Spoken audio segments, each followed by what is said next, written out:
आज आप सुने सूर्य भगवान की 5 फल देने वाली 5 कथा एक साथ। भक्त जनों, आज आप सुने सूर्य भगवान की व्रत कथा। सूर्य भगवान की जय हो, सूर्य भगवान की जय हो। एक ब्राह्मण था, वो सूर्य भगवान का पूजा करता था, लेकिन ब्राह्मण देव का कोई संतान नहीं था। एक दिन अचानक शहर से कोई काम आता है। ब्राह्मण देव अपना ब्राह्मणी से कहते हैं कि देखो, मेरा शहर से कुछ काम आया है, मैं शहर जाऊंगा। तुम मेरे सूर्य भगवान को अच्छे से ख्याल रखना। सुबह उठकर नहा धोआ कर लोटा में जल, रूली, अक्षत, फूल लेकर अर्घ दे देना। अच्छा से भोजन बनाकर मेरे सूर्य देव को भोजन करवा देना। ब्राह्मणी कहती है कि आप निश्चिंत होकर जाइए, मैं सब कर लूंगी। ब्राह्मण देव कुछ दिन के लिए शहर चले जाते हैं।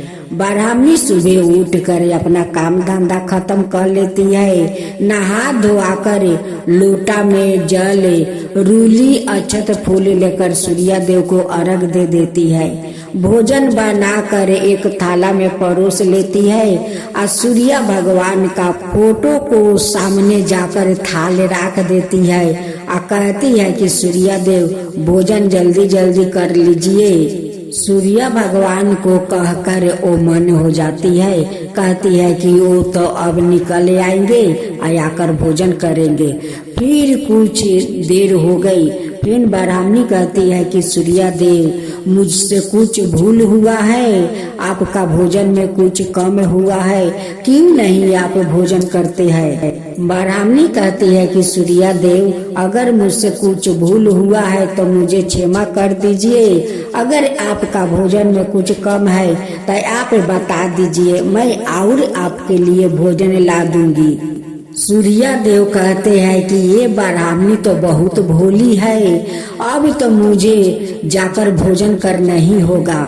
अब सूर्य देव एक बालक का रूप धारण करते हैं और उनके सामने आकर बैठ जाते हैं। वो बालक कहता है कि लो ब्राह्मणी, मैं आ गया, तुम अपना हाथ से मुझे भोजन खिला दो। ब्राह्मणी उस बालक को भोजन करवा देती है, उनकी मुख धो देती है, अपना आंचल से पोंछ देती है। बस उस बालक अंतर ध्यान हो जाते हैं।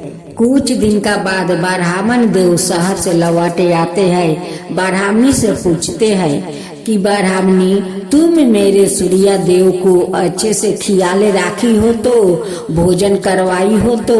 वो कहती है कि हाँ, मैं तो रोज अपना हाथ से भोजन कराती हूँ।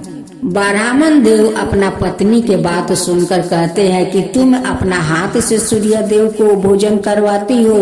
ब्राह्मणी कहती है कि हाँ, मैं अपना हाथ से उन्हें भोजन करवाती हूँ। अगर आपका विश्वास नहीं है तो आप छुप कर देख लीजिए कि मैं सूर्य देव को भोजन कराती हूँ या नहीं। दूसरा दिन ब्राह्मण देव अपना दरवाजे के पीछे छुप जाते हैं। ब्राह्मणी भोजन बनाकर थाल में परोसती है और परोस कर कहती है कि आ जाइए सूर्य देव, भोजन कर लीजिए। सूर्य देव बालक के रूप में आते हैं और ब्राह्मणी के हाथ से भोजन करते हैं। ब्राह्मण देव छुप कर सब देख रहे थे। देख कर बहुत आश्चर्य हो गया कि ये तो स्वयं सूर्य भगवान आकर मेरे पत्नी के हाथ से भोजन कर रहे हैं। मैं इतना दिन से पूजा करती हूँ, कभी तो सूर्य भगवान मेरे हाथ से भोजन नहीं किया। ब्राह्मण देव घर के अंदर आते हैं, सूर्य भगवान को प्रणाम करते हैं। कहते हैं कि भगवान, आप तो साक्षात आकर मेरे पत्नी के हाथ से भोजन करते हैं, मेरे पत्नी को दर्शन दिया। अब मेरे पत्नी के कारण मुझे आप से दर्शन हो गया। भगवान, आप स्वयं आकर हमारा पत्नी के हाथ से आप भोजन खाते हैं। ब्राह्मण देव कहते हैं कि हे सूर्य देव, मैं आपका कितना दिन से पूजा करती हूँ, लेकिन आप एक दिन मुझे दर्शन नहीं दिया। आप तो मेरे पत्नी के हाथ से भोजन कर रहे हैं। सूर्य भगवान कहते हैं कि ब्राह्मण देव, कभी आप प्यार से मुझे नहीं बुलाया और नहीं मुझे भोजन करवाया। आपका पत्नी कितना प्यार से थाल में परोस कर लाती है और कहती है कि सूर्य देव आकर आप भोजन कर लीजिए। मैं बालक रूप में आती हूँ और वो अपना हाथ से मुझे भोजन करवाती है। ब्राह्मणी तो भोली भाली है, वो मुझे कितना प्यार से बुलाती है, बैठाकर अपना हाथ से भोजन करवाती है। ब्राह्मण देव ब्राह्मणी को धन्यवाद देते हैं कि हे ब्राह्मणी, तुम्हारे कारण आज सूर्य भगवान से मुझे दर्शन हुआ है। तुम कितने प्रेम से सूर्य देव को खातिर भाव करती हो, भोजन खिलाती हो, उन्हें पूजा पाठ करती हो। देखो तुम्हारा श्रद्धा भक्ति देखकर सूर्य भगवान स्वयं आकर तुम्हारे हाथ में भोजन करते हैं। सूर्य भगवान उस ब्राह्मणी और ब्राह्मण को श्रद्धा भक्ति देखकर उनकी घर में धन धनाय भर देते हैं और ब्राह्मणी का खूब सुंदर एक पुत्र होने का वो आशीर्वाद देते हैं। कुछ दिन का बाद ब्राह्मणी खूब सुंदर पुत्र के जन्म देती है। ब्राह्मणी कहती है कि ये तो सूर्य देव का प्रसाद है, सूर्य भगवान ने मुझे पुत्र इतना दिन के बाद दिए हैं। ब्राह्मण का घर में बहुत सारा खुशियाँ आ गई। उस दिन से ब्राह्मण देव और ब्राह्मणी दोनों सूर्य देव का श्रद्धा भक्ति से पूजा करने लगे। हे सूर्य देवता, जैसे आप उस ब्राह्मण पर कृपा किया वैसा ही सबका ऊपर कृपा करना है। सूर्य भगवान सबका ऊपर कृपा करना। सूर्य भगवान की जय हो, सूर्य भगवान की जय हो। अब एक और सूर्य भगवान की व्रत कथा सुने। एक समय की बात है, सूर्य भगवान की रानी के मायके से खबर आती है, परंतु रानी साको मायके जाने का मन नहीं है। सूर्य नारायण भगवान रानी को यह कहकर मायके जबरदस्ती भेजते हैं कि जाओ, मैं आपके लिए अच्छी अच्छी वस्तुओं भेजेंगे। राना दे अपनी पीहर चली जाती है। कुछ दिनों पश्चात सूर्य भगवान राना दे के लिए चौपार, पासा, पचेटा, आटी, डोरा आदि कुछ वस्तुओं भेजते हैं। राना दे की भाभीओं मजाक करने के इरादे से चौपार, पासा, खिलौने आदि सब सामान निकाल लेती है और उनके स्थान पर कंकर, पत्थर और कांटे भर देती है और सारे डिब्बे वापस बंद कर देती है। राना दे ने देखने के लिए हाथ डिब्बे में डालती है तो उनके हाथ में कांटे चुभ गया। फिर तो उनकी भाभीओं हंसने लगी। फिर तो राना दे को गुस्सा आ गया। कुछ दिनों पश्चात जब सूर्य नारायण राना दे को लेने पधारे तो राना दे तो सूर्य भगवान से बातचीत भी नहीं करती है। राना दे जब ससुराल गए तो वहाँ पर भी किसी से भी बात नहीं करती है। सूर्य नारायण ने अपनी माताजी से पूछा कि माताजी, राना दे आपसे बातचीत करती है? उनकी माताजी ने कहा कि नहीं बेटा, राना दे जब से ससुराल से वापस आई है उसके बाद से बात नहीं कर रही है। सूर्य नारायण कहते हैं कि माताजी, आप आज उनको बोलना कि साल चावल की बोरी पड़ी है, साल में से चावल निकाल दे, परंतु ऐसा करते समय चावल टूटने नहीं चाहिए, सबूत निकलने चाहिए। अब राना दे तो रोने लगी। रोते रोते वो छत पर चल गई और उन्होंने चिड़ियाओं को बुलाया। राना दे चिड़ियाओं से कहने लगी, मैंने कभी दाना खिलाया हूँ तो अब तुम इन चावलों को छील दो। ढेर सारी चिड़ियाओं सारे के सारे चावल छील कर उड़ गई। सूर्य नारायण ने फिर पूछा कि माताजी, राणा दे बोली। उनकी माताजी कहती है कि नहीं बेटा, वो तो कुछ नहीं बोली। सूर्य नारायण फिर बोलते हैं कि माताजी, इससे अब आप इनके कहना कि 108 छेद वाली मटकिया है, उनमें पानी भर दे। राणा दे तो फिर से रोने लगी। तालाब पहुँच कर भी वो रो रही थी। उनको रोता देख कर मेढकिया आई और उससे पूछती है कि आप रो क्यों रही हो। राणा दे ने कहा कि सासू जी ने 108 छेद वाली मटकिया में पानी भरने को कहा है, पानी कैसे टिकेगा। उन्हें मेढकिया बोलती है कि आप चिंता मत करो, हम छेद पर चिपक जाएंगे, फिर आप आसानी से पानी भर लेना। फिर क्या था, मेढकिया तो छेद पर चिपक गई और राणा दे ने पानी से मटके भर दिया।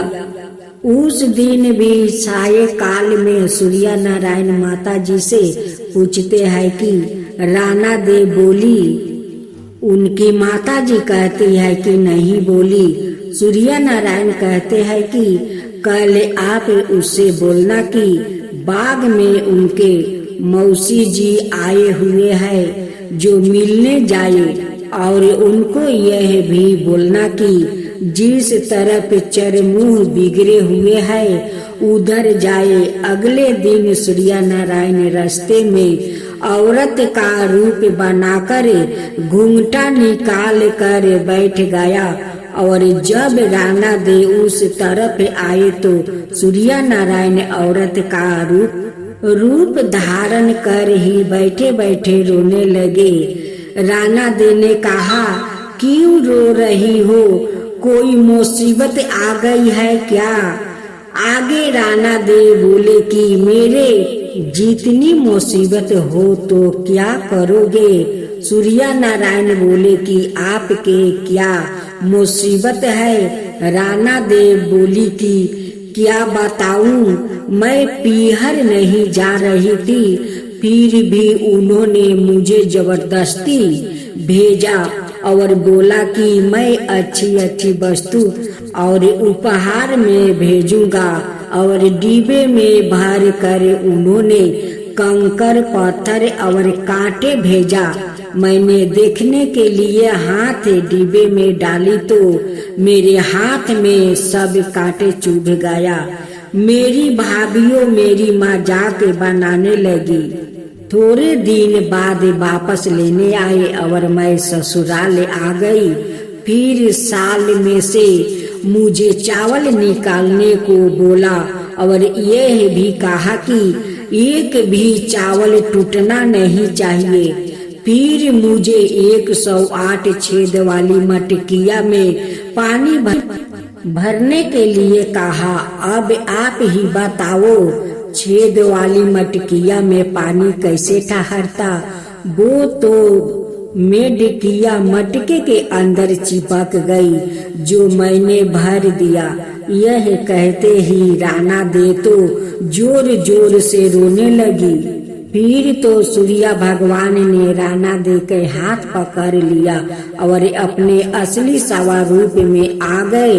सूर्य भगवान बोले, चुप हो जाओ राणा दे, मैंने तो डिब्बे में चौपार, पासा आदि डोरा, मिठाइयाँ और अच्छी अच्छी वस्तुएं भेजी थी। आपकी भाभीओं ने ही मजाक करी होगी, मैंने नहीं किया था। यह बात आप पहले ही बता देते तो इतनी मुसीबत नहीं झेलनी पड़ती। अब एक और सुने सूर्य भगवान की व्रत कथा। पुराने समय की बात है। सूर्य नारायण भगवान की जो माता जी है वो एक दिन प्रजापति के पास जाती है और बोलती है कि हे प्रजापति, हमें 2 पर्दे वाली हंडी बनाकर दे दो। प्रजापति उन्हें वैसे ही हंडी बनाकर दे देता है। एक में तो वो मीठी खीर बनाती है और एक में खट्टी और खारी राब बनाती है। ऐसे करते करते काफी महीनों हो जाता है। राना दे तो बहुत कमजोर हो जाती है। सूर्य नारायण ने उनसे पूछा, राना दे आजकल आप ज्यादा ही दुबल हो गई हो, क्या बात है? राना दे बोलती है कि क्या करूं, मुझे खाना नहीं भाता है, खारा और खाटा लगता है। सूर्य नारायण कहते हैं कि नहीं, अपने तो प्रतिदिन मीठी खीर बनाती है। राना दे कहती है कि मुझे तो वो खट्टी और खरी लगती है।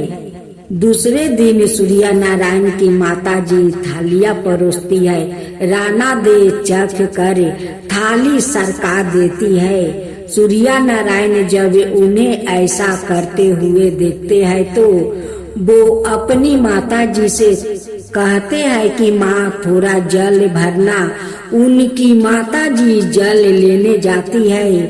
उतने में तो सूर्य नारायण थलिया बदल देते हैं। सूर्य नारायण जब राना दे की थाली से खाते हैं तो उन्हें भी खट्टी और खरी लगती है। जब उनकी माताजी जल लेकर आती है तो सूर्य भगवान बोलते हैं कि माँ आओ, माँ आज तो भोजन खाटा और खारा है।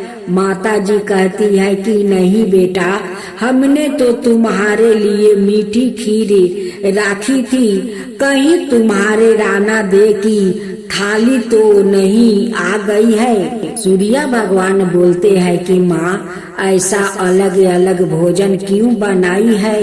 माताजी कहती है कि बेटा हमारे सास बहू में तो ऐसा चलता है। सूर्य नारायण बोलते हैं कि नहीं माँ, ऐसा तो दुनिया में ही चलने दो, अपने महलों में ऐसा नहीं चलाना, सबके एक जैसा भोजन ही बनाना। तब से ही सास बहू में तेरा मेरा चलने लगा। अब चौथा सूर्य भगवान की व्रत कथा। सूर्य भगवान प्रतिदिन नगरी में पधारते हैं और सभी जीवों का पालन करते हैं। राना दे सूर्य नारायण से पूछती है कि सुबह सवेरे आप धरती लोक चले जाते हैं और शाम होते ही सूर्य लोक पधारते हैं। पूरे दिन आप धरती लोक में क्या करते हैं? सूर्य नारायण कहते हैं कि मैं सबका पालन पोषण करने जाता हूँ, कीड़ा चींटी को कान देता हूँ और हाथी को मन देता हूँ। राना दे बोलती है कि क्या सबको खाने को देते हो? कोई तो बची ही जाता होगा। सूर्य नारायण फरमाते हैं कि कोई नहीं बचता है। राना दे वापस से बोलती है किसी को बाकी नहीं रखते हो। सूर्य नारायण बोलते हैं कि किसी को भी भूखे नहीं रखता हूँ, पर कोई भूखे सोता नहीं है। अगले दिन राना दे नहाकर अपने कक्ष में पधारती है और एक चिमटी को डिब्बी में बंद कर देती है। राना दे प्रतिदिन नहाकर भगवान की पूजा किया करती थी और सवाए के भी कंकुम चावल लगाती थी। उस दिन भी उसने कंकुम चावल की बिंदी लगाई होती है। जब राना दे डिब्बी बंद कर रही होती है तब उनकी कंकुम की बिंदी में से जो चावल लगे हुए थे उसमें से कुछ चावल के दाने उस डिब्बी में गिर गया और स्नान किए हुए हाथ मुंह पे से जल की कुछ बूंद उस डिबिया पर गिर जाती है। राणा दे को पता नहीं चला कि डिब्बी में से चावल और पानी भी चला गया है और राणा दे डिब्बी बंद कर देती है। वो तो सुबह से भूखी है। यह सुनकर सूर्य भगवान राणा दे को कहते हैं कि आप डिबिया तो खोलो। राणा दे जैसे ही डिबिया खोलती है तो क्या देखती है कि चिंटी के मुख में चावल के कण है और डिबिया में पानी की बूंदे भी पड़ी हुई है। राणा दे को अपनी आंखों पे विश्वास नहीं होता है। वो सोचती है कि हम तो यही सोच रही थी कि चिंटी भूखी होगी, डिबिया बंद कर रही थी, तब तो इसमें कुछ भी नहीं था। राणा दे हार मान लेती है और सूर्य नारायण भगवान से कहती है कि मैं मान गई, सभी की पूर्ति आप ही कर सकते। भक्त जनों, रविवार का दिन आप सुने रवि व्रत कथा। प्राचीन काल में एक बुढ़िया रहती थी। वो नित नियम रूप से रविवार का व्रत करती। रविवार के दिन सूर्य उदय से पहले उठकर बुढ़िया स्नादि से निमृत होकर आंगन को गोबर से लीप कर स्वच्छ करती। उसके बाद सूर्य भगवान की पूजा करते हुए रविवार का व्रत कथा सुनकर सूर्य भगवान का भोग लगाकर दिन में एक समय भोजन करती। सूर्य भगवान की अनुकंपा से बुढ़िया को किसी प्रकार की चिंता और कष्ट नहीं था। धीरे धीरे उसका घर में धन धनाई से भरे रहा था। उस बुढ़िया को सुखी होते देखे उसकी पड़ोसिन उसे जलने लगी। बुढ़िया ने कोई गाय नहीं पाल रखी थी, अतः वो अपनी पड़ोसिन के आंगन में बंधी गाय का गोबर लाती है। पड़ोसिन ने कुछ सोचकर अपनी गाय को घर के भीतर बांध देती है। रविवार को गोबर न मिलने से बुढ़िया अपना आंगन नहीं लीप सकी। आंगन न लीप पाने के कारण उस बुढ़िया ने सूर्य भगवान को भोग नहीं लगाया और उस दिन सवाए भी भोजन नहीं किया। सूर्य उदय होने पर बुढ़िया भूखी प्यासी सो गई। प्रात काल सूर्य उदय से पूर्व उस बुढ़िया की आंख खुली तो वो अपने घर के आंगन में सुंदर गाय और बछड़े को देखकर हैरान हो गई। गाय को आंगन में बांधकर उसने जल्दी से उसे चारा लगाकर खिलाया। पड़ोसन ने उस बुढ़िया के आंगन में बंधी सुंदर गाय और बछड़े को देखा तो वो उससे और अधिक जलने लगी। तभी गाय ने सोना का गोबर किया। गोबर को देखते ही पड़ोसन की आंख फट गई। पड़ोसन ने उस बुढ़िया को आस पास ना पाकर तुरंत उसे गोबर को उठाया और अपने घर ले गई और अपनी गाय का गोबर वहां राख आई। सोने का गोबर से पड़ोसिन कुछ ही दिनों में धनवान हो गई। गाय प्रतिदिन सूर्य उदय से पूर्व सोने का गोबर किया करती थी और बुढ़िया के उठने के पहले पड़ोसिन उस गोबर को उठा ले जाती थी। बहुत दिनों तक बुढ़िया को सोने का गोबर के बारे में कुछ पता नहीं चला। बुढ़िया पहले की तरह हर रविवार को भगवान सूर्य देव का व्रत करती रही और कथा सुनती रही। लेकिन सूर्य भगवान को जब पड़ोसिन की चाल की पता चला तो उन्होंने तेज आंधी चलाई। आंधी का प्रकोप देखकर बुढ़िया ने गाय को घर के भीतर बांध दिया। सुबह उठकर बुढ़िया ने सोने का गोबर देखा, उसे बहुत आश्चर्य हुआ। उस दिन के बाद बुढ़िया गाय को घर के भीतर बांधने लगी। सोने के गोबर से बुढ़िया कुछ ही दिनों में बहुत धनी हो गई। उस बुढ़िया के धनी होने से पड़ोसिन बुरी तरह जल पूर कर राख हो गई और उसने अपने पति को समझा बुझाकर उसे नगर के राजा के पास भेज दिया। सुंदर गाय को देखकर राजा बहुत खुश हुआ। सुबह जब राजा ने सोने का गोबर देखा तो उसके आश्चर्य का ठिकाना नहीं रहा।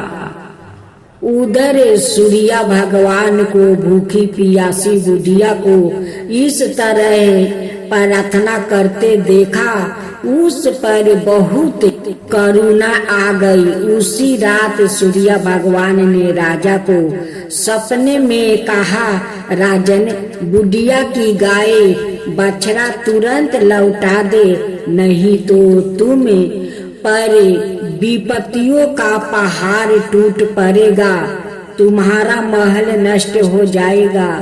सूर्य भगवान के सपने में बुरी तरह भयभीत राजा ने प्रत्यय उठते ही गाय और बछड़ा बुढ़िया को लौटा दिया।